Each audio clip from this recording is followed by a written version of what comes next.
গাছের গোড়ায় দেখুন কত ছোট ছোট গাছ জন্মেছে বা আগাছা হয়েছে। এই আগাছাগুলো কিন্তু ছোট থাকতেই তুলে ফেলতে হবে, বড় হয়ে গেলে এই গাছের শিকড়ের সাথে জড়িয়ে যাবে, তখন কিন্তু আর তোলা যাবে না।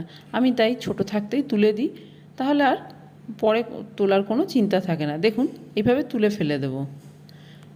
গাছের গোড়াটা দেখুন পরিষ্কার হয়ে গেছে। আমার সব টবেরই গাছের গোড়া পরিষ্কার, দেখুন পরিষ্কার একদম।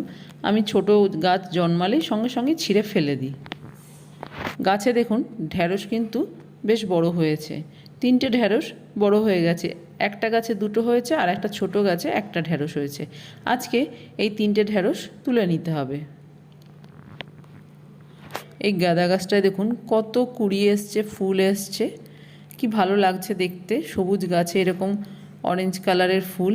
এই একটা গাছ দিয়ে কিন্তু আমি অনেকগুলো গাঁদা গাছ করেছি।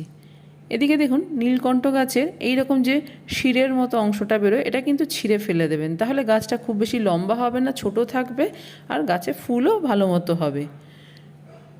দেখুন প্রত্যেকটা ডালেই প্রায় এরকম এসছে শিরের মতন, সেগুলোকে এরকম আমি ছিঁড়ে দিচ্ছি। সবকটা গাছের দেখুন ছিঁড়ে দিয়েছি শিরের মতো অংশগুলো।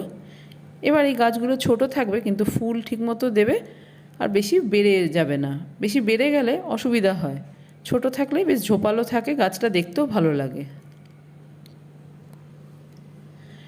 এর আগের দিন আমি এই হলুদ গাছের বস্তাটা চেঞ্জ করেছিলাম, সেই ভিডিওটা করেছিলাম কিন্তু খুঁজে পাচ্ছি না।